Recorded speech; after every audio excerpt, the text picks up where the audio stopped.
There's an obvious question. Why do we have this panel? So we heard from Debu earlier in the day that on device, always on, low power inferencing and AI is very important, and we all agree with that.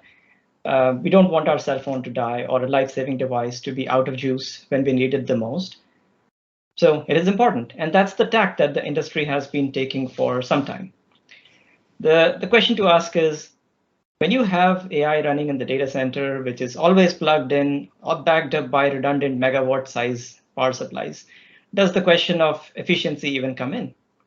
Well, let's try to find out.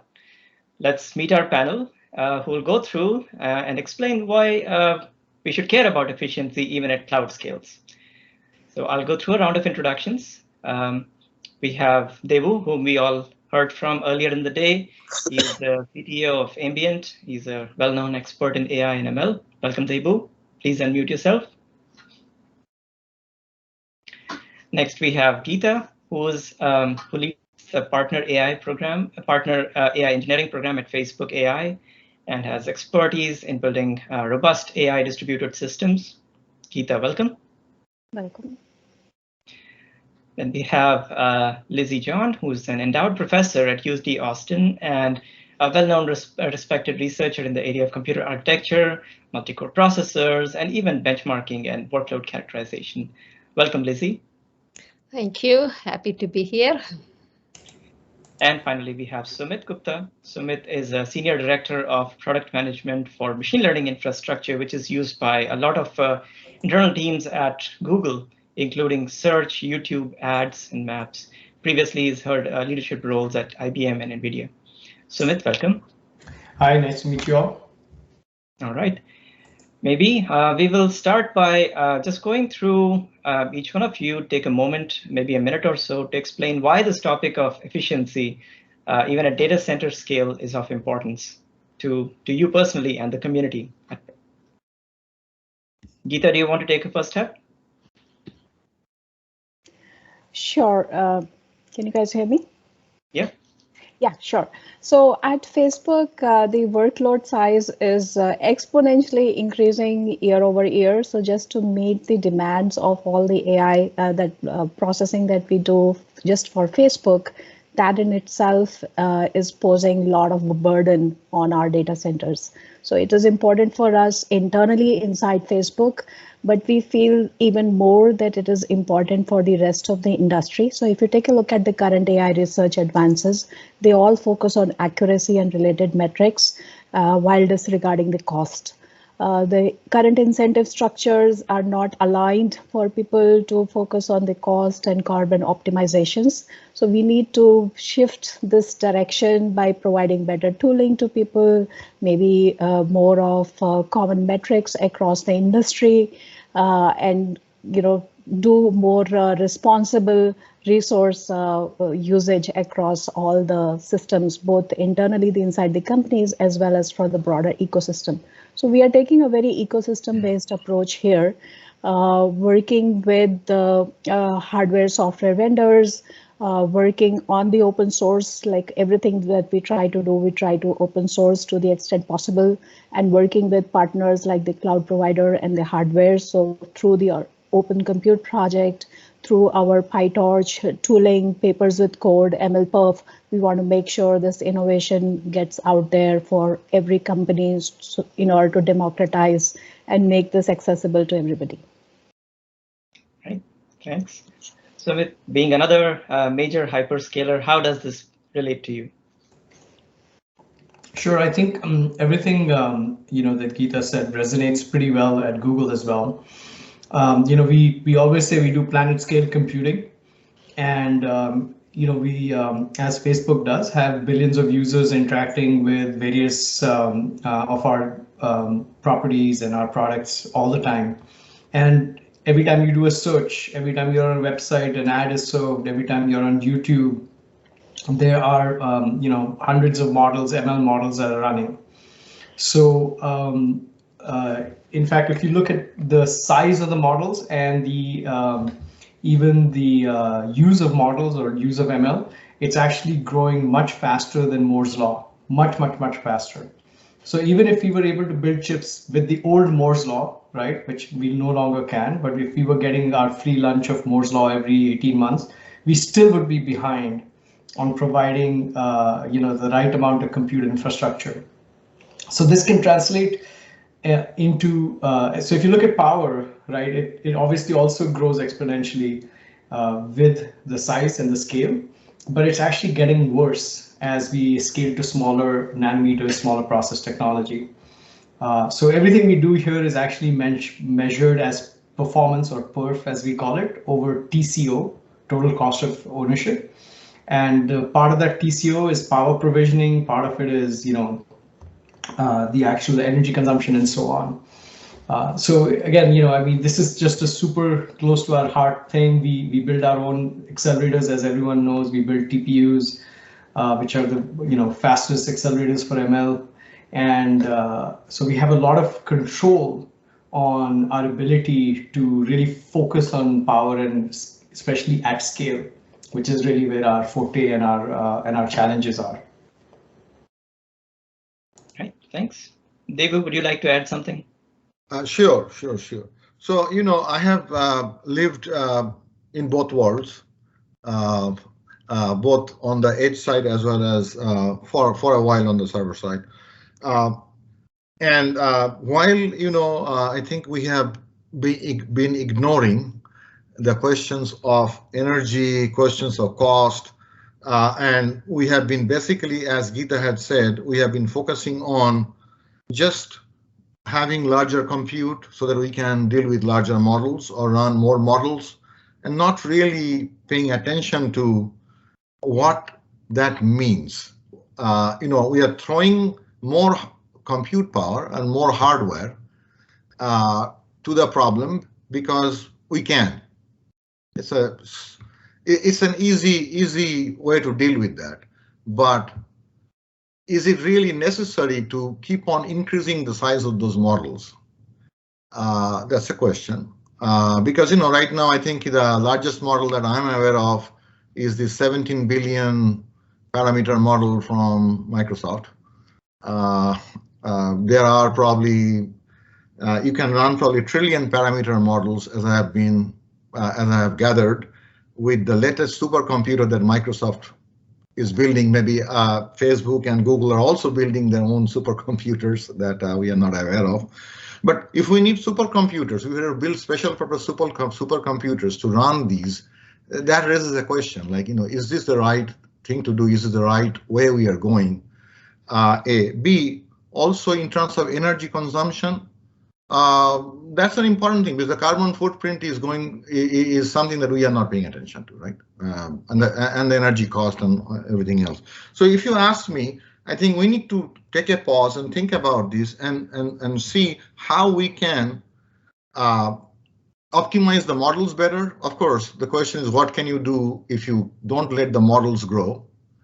And also, how can you reduce the energy consumption? That's the big question, because it's not just that, okay, I have built one chip which is very energy efficient, the accelerator, because these things are many of these.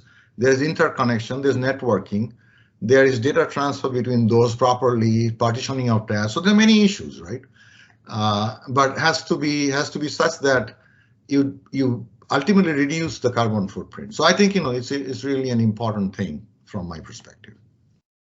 Okay, Lizzie, anything to add?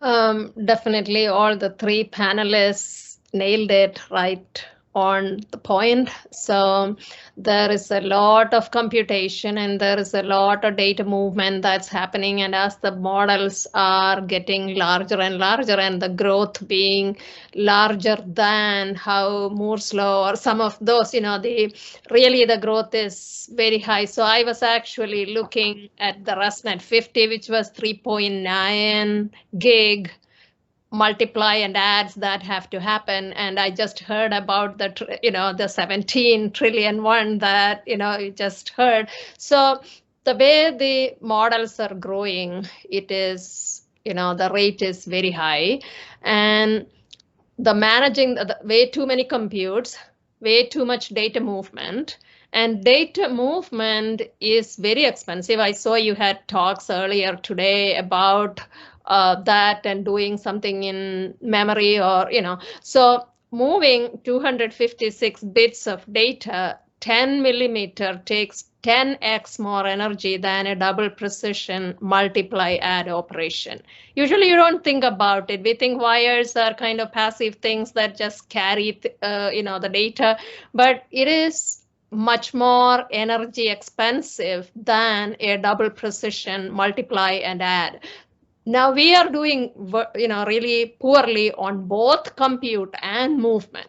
Lots of data to process, lots of compute. So it is good we are talking about it.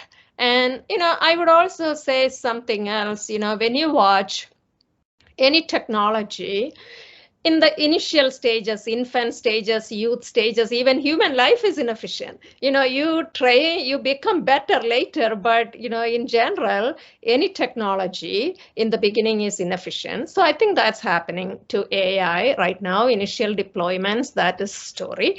Now, as long as we are paying attention, we probably can fix this. We may want to think Java, it was very inefficient when it came out in the mid-90s. With interpreters, each Java bytecode was becoming 25 to 40 native instructions. And in maybe 4 or 5 years, just-in-time compilers, that all became more like 2 to 3 instructions. So you can get the efficiency as long as you are paying attention. Microservices are inefficient, virtualization is inefficient, even basic things like procedure calls are inefficient from an execution performance energy point of view. So mainly from energy point of view, maybe from human productivity, programmer productivity, these are all good things, but from energy point of view, these are bad. So AI is going through the same problem. And if we pay attention, I'm sure we can bring the energy efficiency. So it's an important problem, and it's good we are talking about it. Okay, cool.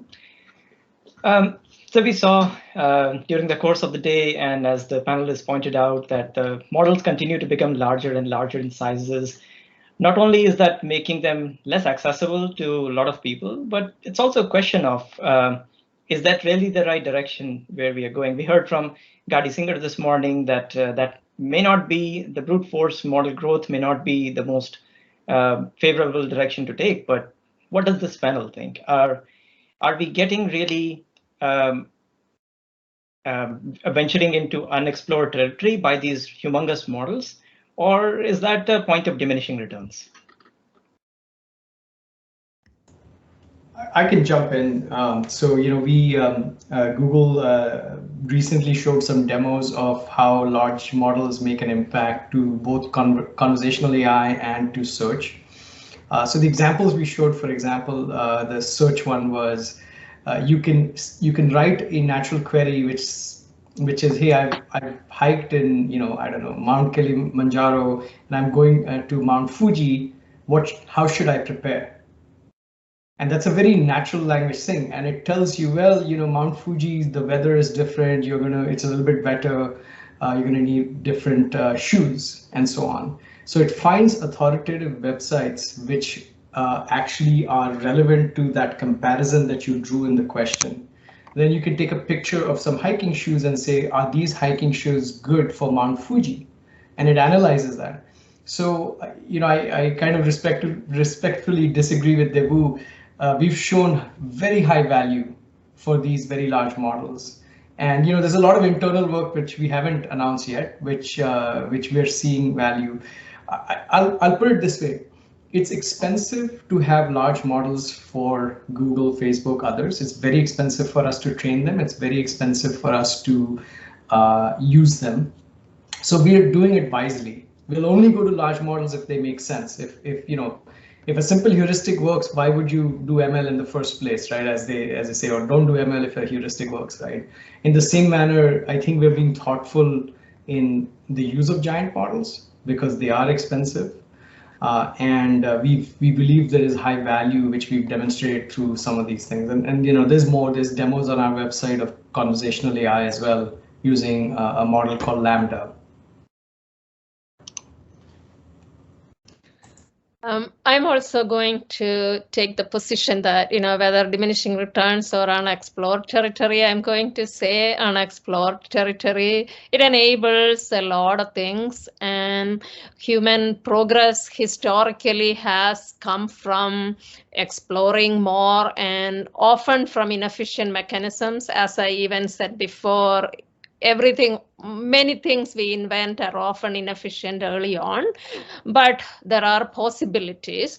Now, we probably should have metrics or ways to kind of ground ourselves as we go along. And so can we, for a question and an answer we receive, what is like an energy cost or dollar cost or computation cost? Maybe, we should be knowing what it should be. So those who deploy the large models to get the hiking shoes that are required to go to, or Mount Fuji, maybe there should be some metric that you should be monitoring to see what did this answer cost, and maybe that will help us judge whether we should be using simpler heuristics, we should be using more symbolic reasoning, what should we be using deep learning or more symbolic other ways of reasoning. But but it's still, I am for it to do it, but we should be monitoring ourselves to know the cost of what we are doing. Yes, so I am in sync with what the professor just now said. So, monitoring and measurement. So that is a big area that we are focusing on. Through Papers with Code, we publish metrics, and we are soon planning to launch efficiency metrics on Papers with Code, and in our PyTorch profiler and other tooling, make it easy for people to measure the actual impact of the flops or whatever the efficiency metrics, which traditionally have not been looked at much. We are still at a stage where we are not at a point of diminishing returns. At least for companies like Facebook, there are scenarios like we do language translation in multiple languages. So, we have open sourced our models for 100 language translations. So in order to train those models, you still need a very large amount of computation and very large models to be able to effectively do that. The way we are trying to do it is we try to open source whatever is possible. So the learnings that are coming out of doing all this hard work and very costly work at Facebook, we are trying to figure out how to make it accessible to the rest of the industry so that they can use techniques like transfer learning, maybe modularizing of the models through multi-stage tasks instead of one monolithic task, which used to be in the past. So now those transitions are starting to happen. A lot of investment is still needed, so we are just getting started. It's at the tip of the iceberg at present. Right. So if I may jump in. So yes, so the industry is at a nascent stage. So certainly, we are exploring and we are learning, and we are trying to find ways to solve the problem any way we can. So if we need to build large models to solve problems, we are building large models, and we'll continue. I think the industry will continue to do that. The question is, once we have a better understanding, and that has been, I think, echoed by Professor John and also by Geeta, is that we need to have metrics, right? We need to monitor and measure, and at some point we have to say, okay, this thing is efficient or not efficient based on these metrics, and we are not there yet. And for example, for doing something new that could not be done before, yeah, I mean, this is kind of like, okay, in 1969 we went to moon. So we didn't really care how much it costs or how many people had to work on it. And because Kennedy said we'll go to moon in 1962 probably, and then we went to moon in 69, right? So we are at this stage in some of these things, like, these types of models that we're talking, trillion parameter models. We are doing things of that nature. I'm not saying going to moon, but I mean, that's I'm just giving an analogy.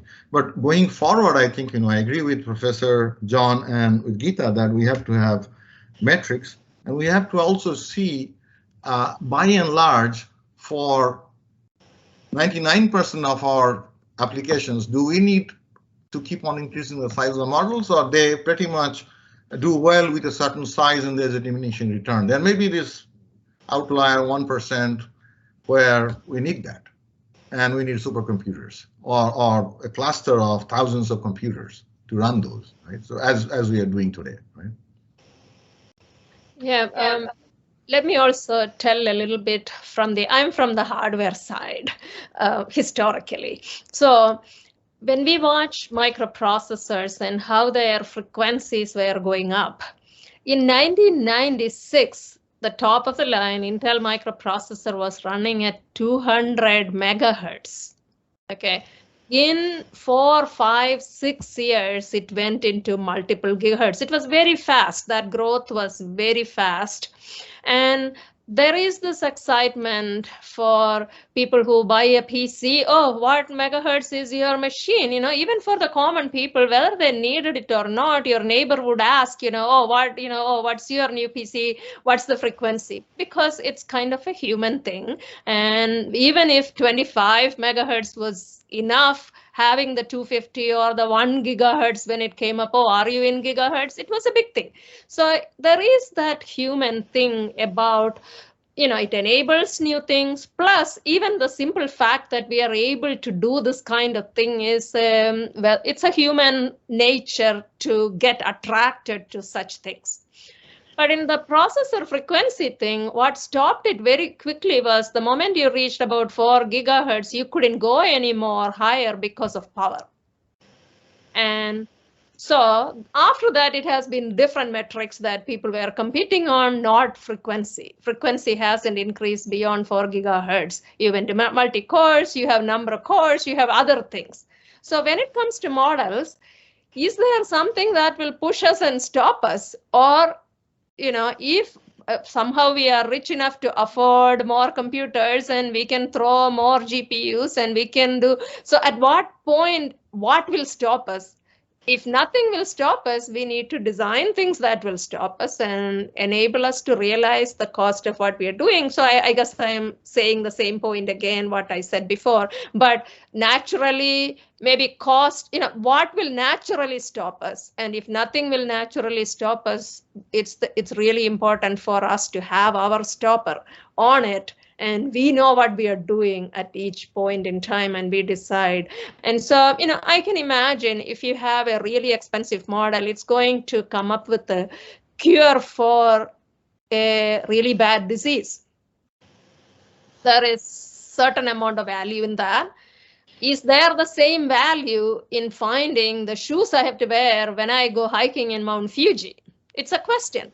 Where all should we employ, even if it's expensive, what all are problems on which you should employ something like that? Then there is the other question, we have this model anyway, might as well use it. The data center provides it.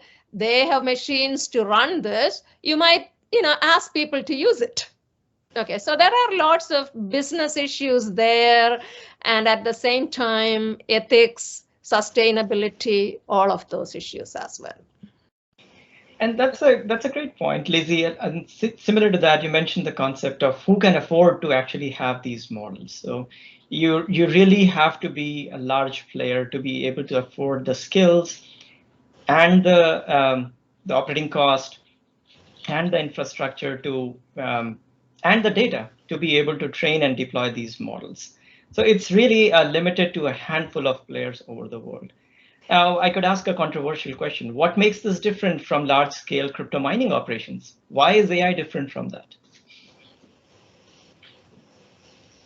I would say crypto, I'm even more against it. This maybe I am a little bit more, I somehow I have seen a little bit more. I guess it's touching more people in different ways. And, the recommendation engines, a lot of people, all the recommendations for even different things, people are enjoying having it, and there is a value in it also. I enjoy Googling a lot of things, and the recommendations or something that comes along, I can see that something had worked and I see some value in it. Now the mining, I don't know enough about it either, and I don't know. But this I have, even, I personally, I hate inefficient ways of doing things. Even that, me who hates a lot of inefficiency, even I still see value in some of the recommendations that are coming to me. And the mining, I don't know. I'm not hooked into it yet. Well, I mean, the example I gave, which was around shoes, fundamentally it's search, right? A much better search. Now you can use search for finding medical information, right? You can use search to find tumors. You can use search for anything. So if we improve, if I can take a picture of a shoe and say, is this good for hiking? I can do similar things in all kinds of medical scenarios and other, what maybe my co-panelists will think are more impactful. I'll argue that search is the most impactful thing in the world because, billions of people rely on it for everyday life. I don't know how many Google searches I do in a day. And it permeates maps and everything. So, I do want to address one thing that my co-panelists said in the last set, which is there's a very big difference between spending money on government-based spending money on space research or other, I would say, very long-term horizons, which I think are high value, by the way. I think sending people to the moon and all those things are high value to humanity, and if the government won't do it, who will? But you got to remember, Google and Facebook and others like us are commercial entities. And, we are monitoring, like I said, everything we do, right? Yes, there is some perspective on research, and we have a very open research team, as you all know, who does very wide-ranging research. But at some point, there's someone who's saying, okay, what does this mean for commercial value? So in that sense, there is a check already, right? There is a check on power spending because that translates into cost. There's a check on just ability to build data centers big enough, right? I mean, we are at this point at data center scale supercomputers. And so, there is a lot of checks and balances. So going back to the real question you asked, I think I can talk a lot about the value of AI, which I think if you don't realize it, this call has probably ML models running to remove the background and other things. There is noise cancellation happening. So there's high value in ML in everything we do, every minute of our lives. I won't comment on crypto mining. I mean, someone else who's an expert there might have a perspective. David, would you like to answer that? Sure. Thank you. No, I don't particularly. I'm not an expert on crypto mining. All I know is that you can use ML. People are trying to find ways to use ML for crypto mining to actually do a better search. That's basically, I think, what I have learned. But I mean, the computational crypto mining is very different from computation for AI. Okay, so there's no similarity as far as I know. But coming back to the large models, one of the things that I have, and correct me if I'm wrong, is that some of these previously there used to be models for this and models for that and models for third one. But one of the reasons why the large models is like one model can do multiple things and it's a platform, and then you make it available to people, and then people can then go and tailor it themselves. So that's kind of is the value. I mean, I didn't want to say it before. I wanted to see what the panel has to say, but that's really the value that I have been told that these large models bring. Yeah, that's exactly. I mean, that's exactly right. So you can, if you have a natural language processing model, a model that understands languages or understands text, basically can parse context, then you can specialize. Once you've trained the model, then you can specialize submodels out of it, which can do more narrower tasks. And actually, that is the opportunity. The giant model in itself is just like a massive brain. And what you really want is these specialized worker brains that do specific narrow things, right? There is a great demo, which got, I would say, pros and cons that people were unhappy, but it was meant to be a demo where you can actually have Google call a restaurant and make a reservation for you, and the person on the other side doesn't realize they're talking to a computer, because it's a simple, narrow task, and a computer model can probably handle most of that conversation. And there are many other demos, and I'll be the first to say all these demos break down if you want to make them break down, right? It's easy to break these things, but it's just an example of the ability that I would say the potential that it unlocks. Right. Yeah. No, this is something that I actually learned. I mean, in my conversations with my AI expert friends, that the value of the large models is primarily this. Yeah, Sumit, if a very large model is what it takes to give me a good answer for a natural language query, random query I typed, I certainly am for it. I'll talk about two queries I have particularly enjoyed over, one might be about 4 or 5 years ago. We had a new build, 4 years ago. We had a new building build, and they put in the landscape, there was this particular plant I've never seen before, and I didn't know what its name is. So I just typed, what is this plant that looks like a straw, and it looks just like a straw, a green straw.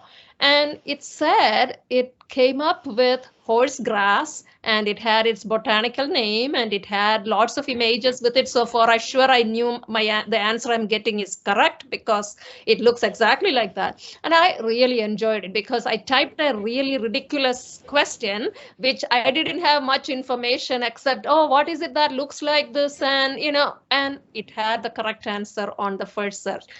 Not much useful.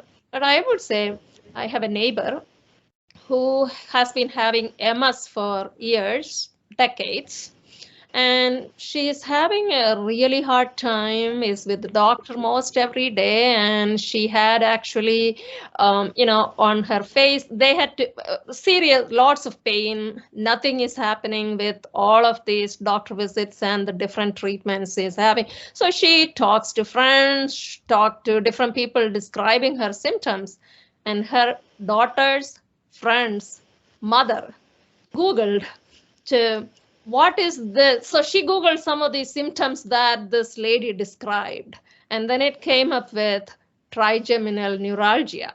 So she goes to her doctor and asks, am I by any chance, is this trigeminal neuralgia? And then the doctor says, possibly.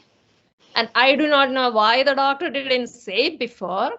Whether, it was really for this lady, it was a big thing. She said, why did it take my daughter's friend's mother to tell me this, what the doctor didn't tell? Okay, so, but she found a lot of value in that answer she got on the web, her conversation with the doctor, she really enjoyed it. If it is a huge model that takes to give an answer to a random question like that, I see a lot of value. Yeah, and that's precisely the kind of thing that improves, right? I mean, keep in mind that giant models are not yet actually on Google search, right? But they're going to be, and so you can see the impact even without them, which, I have stories like that, and this is obviously a very heartbreaking story, and I'm glad, they were able to discover what the issue is. But I think that you're hitting on the point of where the value is, and I think, going maybe back to the theme that of the panel discussion, right? The challenge for companies like us is, how do we manage this kind of massive scale at a very energy efficient and frankly cost efficient point, right? And you've seen, we haven't been very public with how we build our supercomputers. We've been sort of very guarded, but even, Tesla just announced their AI chip, which was this massively scaled chip, and they talked about how they scale. And there's many other people who've talked about scaling. I think it's an industry-wide challenge. It's an industry-wide challenge where I think a lot of us, have seen the value of large-scale ML models, but we're trying to figure out how do you actually, first of all, build reliable, efficient supercomputers, and then how do you operate them at the energy efficiency level that is tenable. Yeah, And that's so a good kind of turning point. Now that we have established the value of these large deployments and large models, what are some of the challenges that we see at these large scale deployments? We heard from Amar a little while back to talk about some of the bandwidth requirement or how some of the pipelining works in Microsoft. What in your experience are some of the bottlenecks, some of the large bottlenecks, 10x bottlenecks? some of the current bottlenecks are related to your models don't fit into a single machine anymore, so you have to split the model. And even for inference, it no longer these large models don't fit into a single machine. So figuring out these new architectures of how you will split the different layers of the model across these multiple machines and still be able to get the inference and the required latency and time. Those are some of the big problems that we are currently pursuing.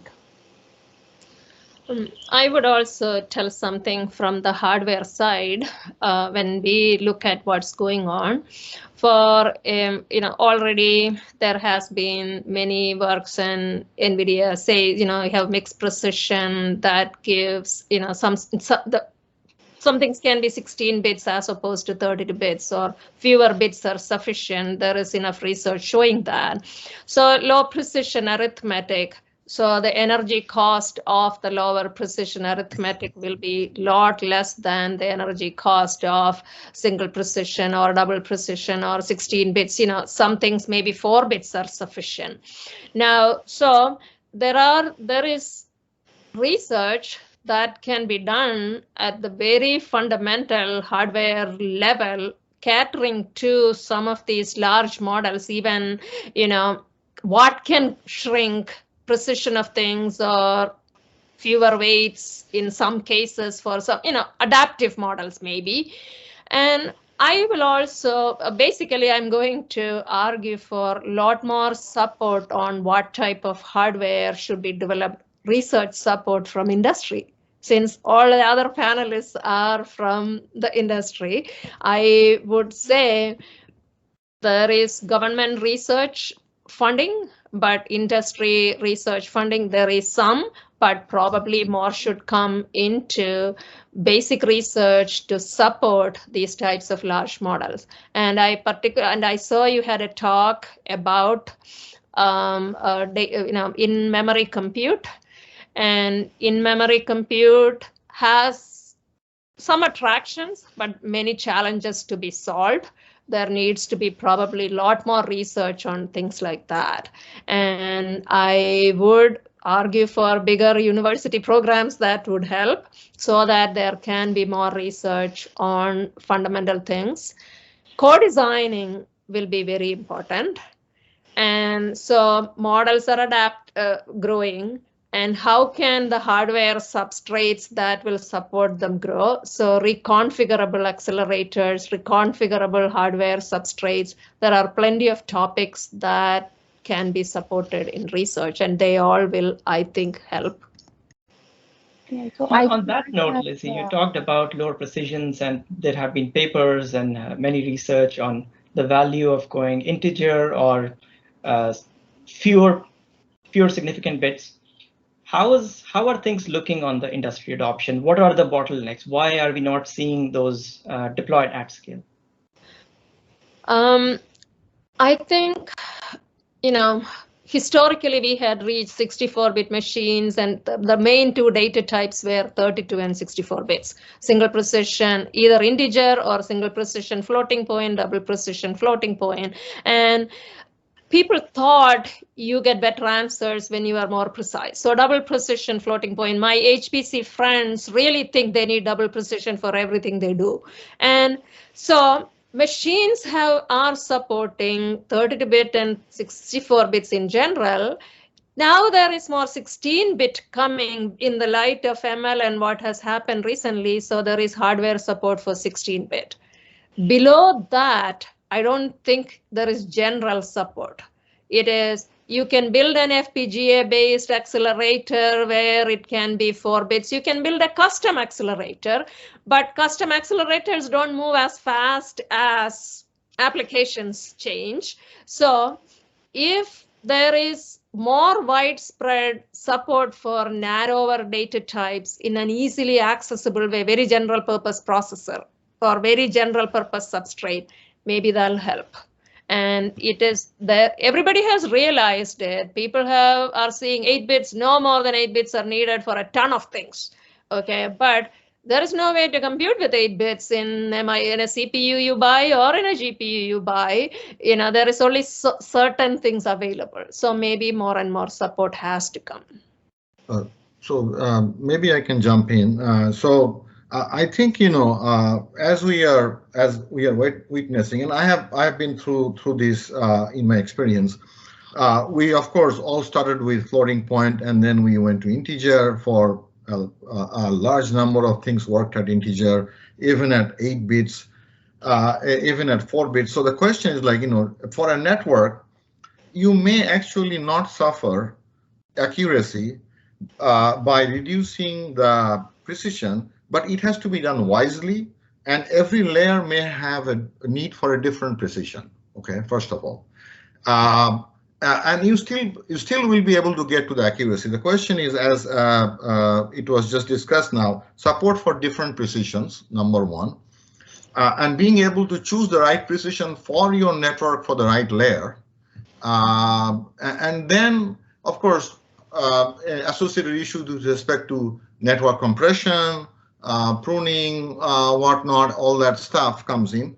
But on top of that, if you can reduce the data movement as much as possible, and that's where in-memory computing comes, that certainly is going to, if you can do that effectively, you can reduce the power consumption on that chip. Now, of course, you have a chip-to-chip communication, you have high-speed communication between cards. That's a different issue. But on that chip, you can reduce the power consumption if you can do very effective in-memory computation. Now, there are challenges, but I think, you know, there are different approaches that are coming up. I think originally, I think Mythic was looking at it. They were trying to solve this problem in Flash.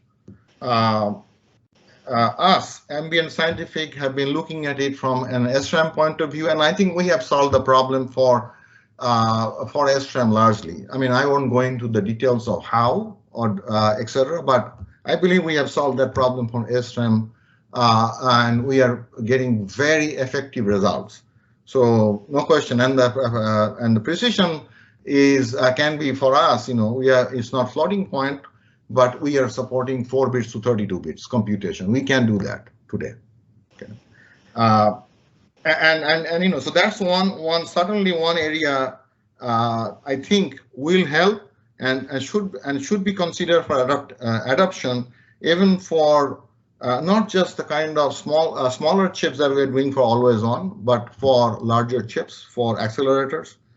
Now, coming back to the networking and the chip-to-chip communication and the card-to-card communication, there are issues with respect to how you partition the models, how you put them, how you combine the results, how often you move data around, and I think there maybe the movement or the optimization really probably hasn't happened to the same scale, because the power consumption of those things are still pretty large.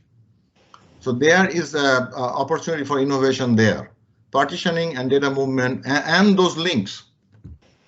Plus, if you want to put stuff in memory, like in DRAM or LPDDR, and you want to move data in and out, you need to figure out a way to do your training and inference so that you minimize those. So those are more of an algorithmic issues, or how you move data around, where you keep what and when you move.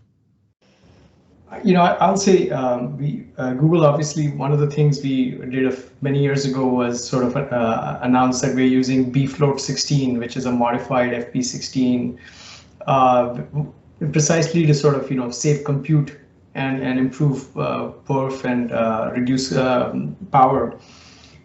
We have support for lower precision than that in TPUs. The challenge is that ML practitioners are constantly developing new ML models, and actually quantizing those ML models to lower precision is manual. The auto quantization tools are not that good. They, they don't do the trade-offs on accuracy. At least, let's put it this way: you have to. There's a lot of manual effort involved in it, in making sure that you're not losing too much accuracy. So in reality, we don't see too much production of lower precision than BF16. And for things like images, you can go lower precision and it still works pretty well. But if your ML models are changing constantly, that's where the challenge comes. And that's why like ResNet 50 that everyone uses is sort of not really representative of what is reality in deployment for data center. Maybe it's relevant for mobile and edge, but not for data center. Yeah, I mean, I'll stop there. I want to make sure Geeta hasn't had an opportunity to say anything for a while. So the quantization tools definitely is an area where a lot of innovation is needed. So if you saw the talks from earlier today, Hugging Face and many other speakers talked about this. It takes at least 2 months with 3 ML engineers to get your model ready for production deployment, get it to the smaller footprint if you want to get to 20 millisecond or lower latencies. And not everybody has those skill sets. So together as an industry, we need to do a better job of building better tooling for these quantizations kind of techniques, pruning, etc. And also employ use of things like neural architecture search for optimizing, for doing these kind of, the model optimization.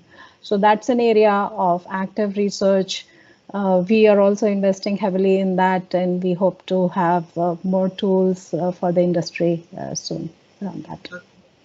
If I may jump in for a second. So actually, I agree with Geeta. So I have actually spent a lot of time trying to optimize these models, neural NAS models, and how to reduce the accuracy.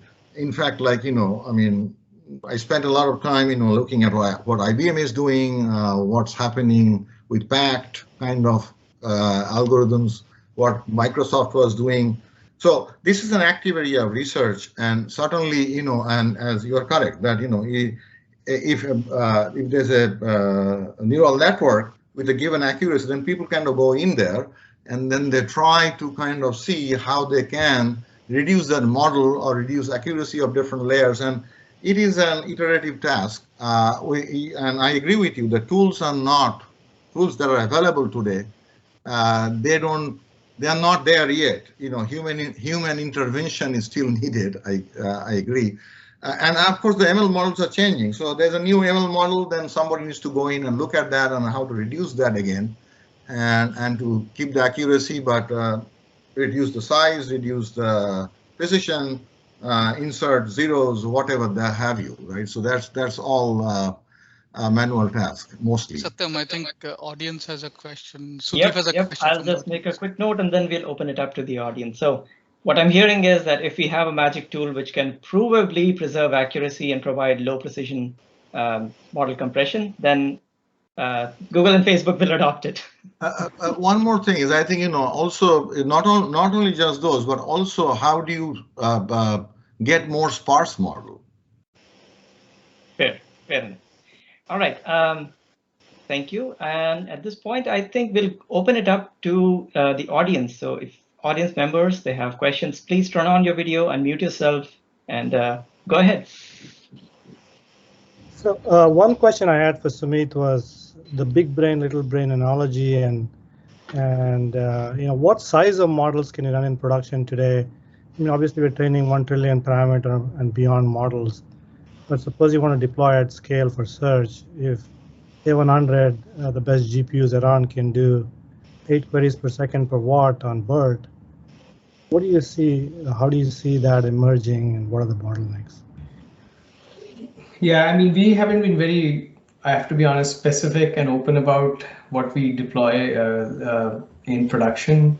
But just think of it this way: if you're managing billions of queries per second or per minute or whatever our numbers are, I actually don't know our exact numbers, but you just can't afford to be dedicating complete accelerators to that. And we use TPUs, of course. We don't use GPUs for production, so I think of it that way. So going multi-accelerator is very hard in production. So training is different from serving. You have to keep that in mind also. You can train a giant model, but you're not necessarily going to serve a giant model. Got it. Okay, thanks. So we just recently published our paper, which describes some of the characteristics of the models that are running in production. We have 100 billion plus parameters models currently running, and we are working on larger models. So I posted the link to the paper if you're interested. Yes, thanks. Sure, I would be interested if you post it. Yes, I dropped it in the chat, the link to the paper. Thank you. Okay, anyone else in audience has questions for the panel? Kushal, you had your hand up a while back.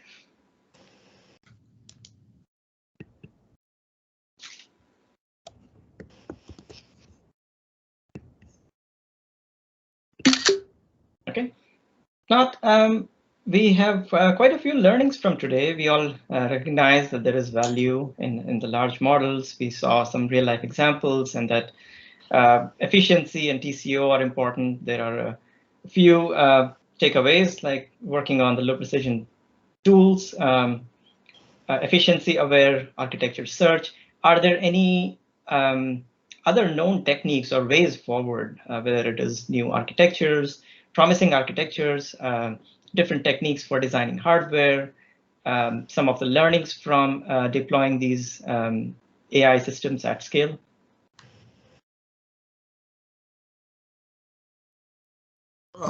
I think we probably need to consider seriously the aspect of in-memory computing and how we can leverage, because that will reduce data movement. A, B, how we can reduce power consumption by doing computation differently from just being purely digital. Yeah, I agree to both of those points, and I would also add something, and this is more for the computer science type of folks. So, deep learning has been great, but the old rule-based AI, where so the symbolic reasoning based AI, so combining the two and using the symbolic AI for certain things and deep learning based AI for certain things, so you don't have to use deep learning for everything you do.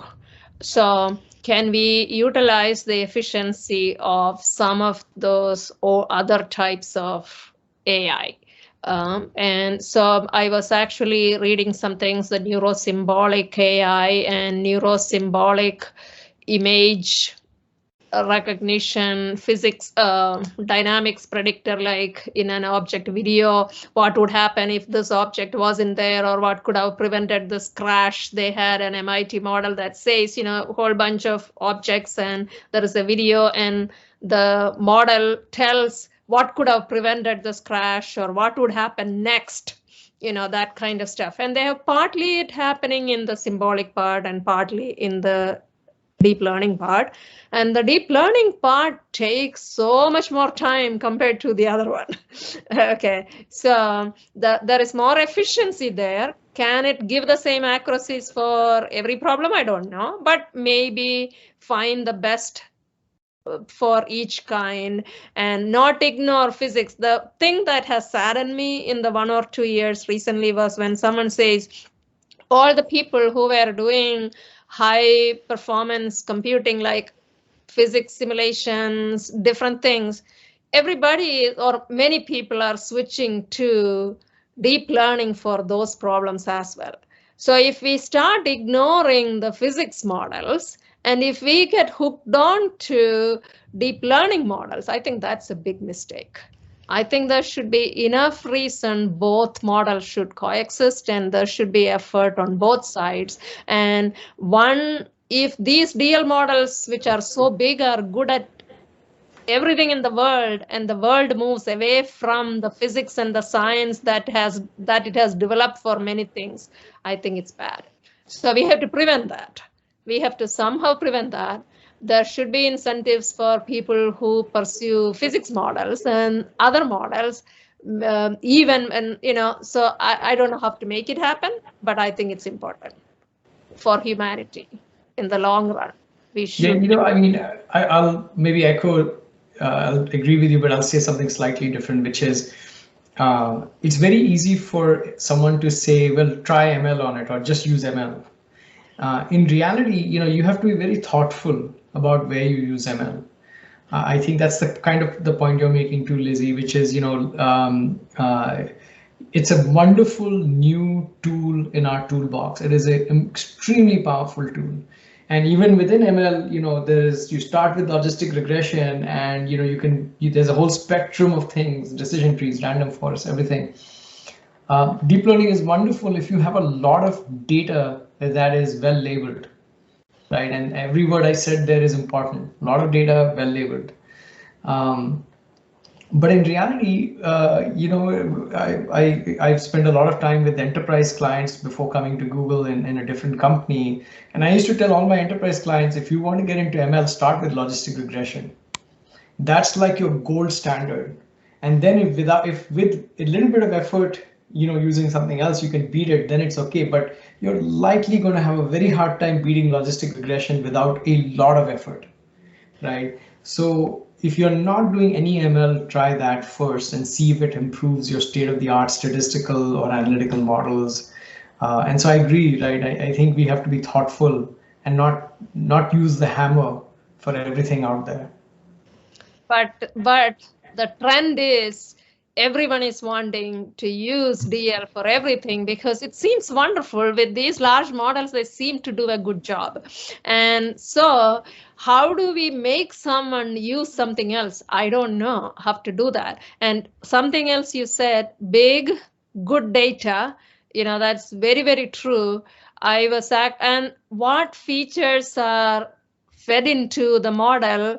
How do you control that? For instance, in the healthcare, one of the things I recently heard was like for some ethnic groups, even when you have the same disease and everything about the symptom is exactly the same, you are not suggested a certain treatment, but another ethnic group is suggested the treatment. And nobody was doing anything maliciously. It was not a doctor, okay, this guy doesn't need this treatment, he's fine, but the other guy, that wasn't happening.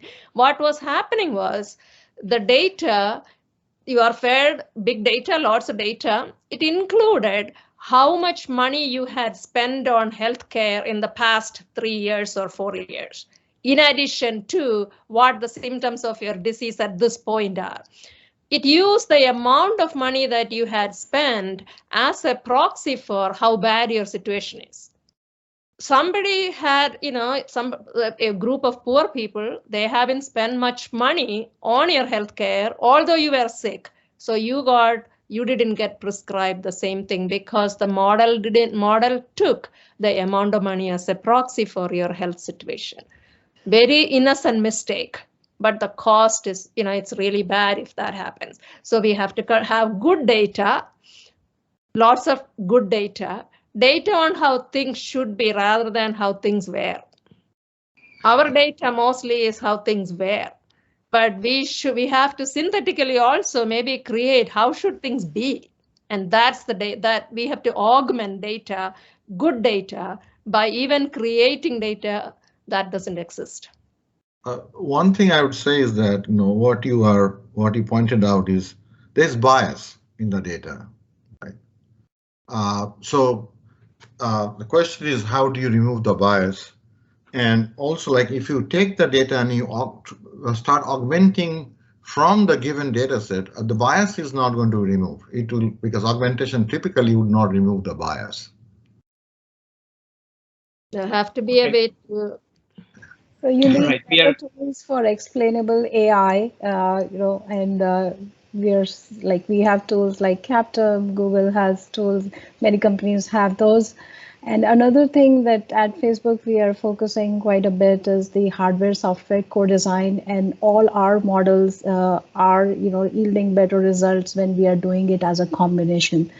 We are doing more things in the open source, so we would like to invite researchers, companies to come join our Open Compute project, come join the PyTorch ecosystem, and collaborate and open your data sets where possible, so that more researchers have access to the data and can do the new model innovation on top of that.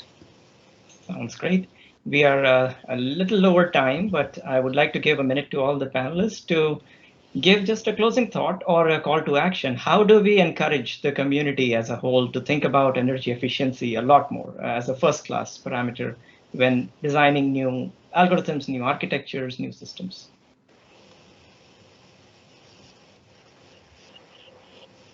Anyone going first? I would say it is very hard individually to do this because, from the business side, there is a lot of incentive to be doing things that are not done yet and new things. And in general, they tend to be expensive. It's extremely difficult to do more to the efficiency side. So there has to be some very collective, very serious effort to force everyone to be talking about the efficiency. Otherwise, enabling new possibilities, new applications, new things will appeal everyone's mind and people will go with it. So I don't know exactly what's to be done, but something serious has to be done. It won't happen just very naturally. Right. We heard from CJ from NVIDIA today that the annual cost of doing AI is 11 trillion kilowatt hours. That was eye-opening. So I think the cost is pretty high. Just that people have to realize and take action. All right, over to the next panelist.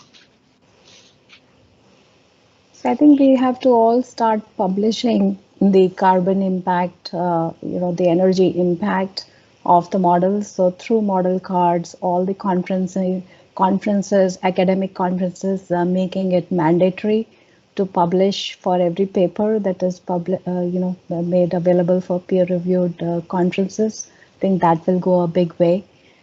We are trying to publish this through our papers with code as well, so that these become more accessible to people.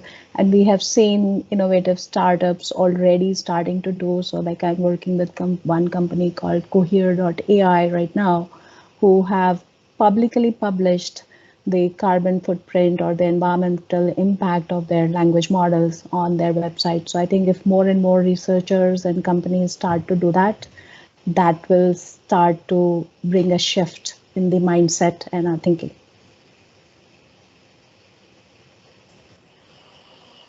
Yeah, I guess, from our perspective, obviously we, like I said, we pay a lot of attention to energy at the scale that we operate. It's a top tier concern for us. It's it's not a second tier concern.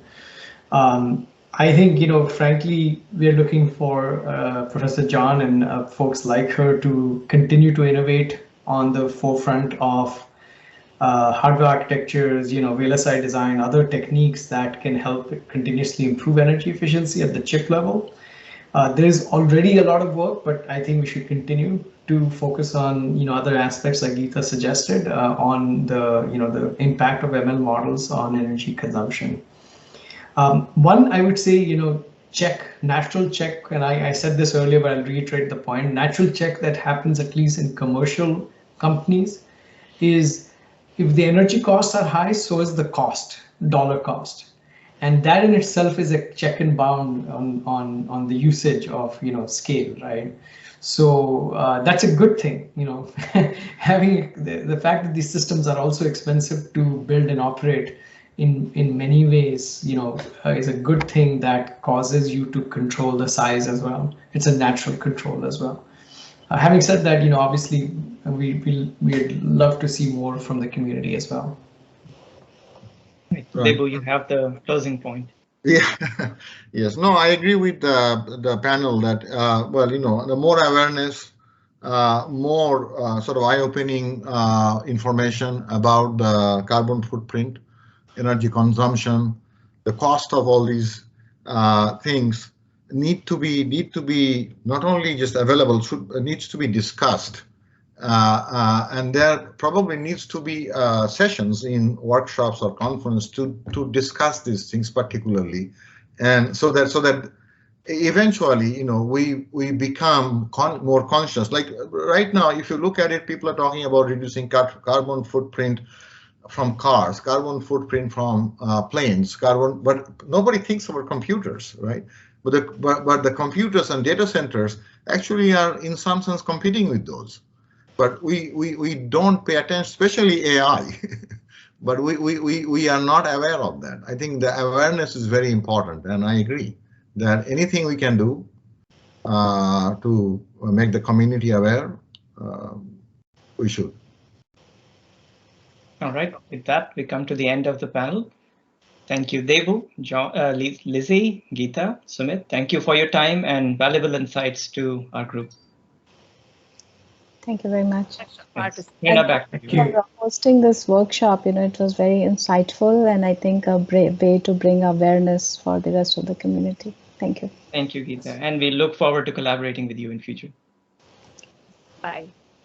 All right, thank you. Yes. Thank you. Prerna, back to you.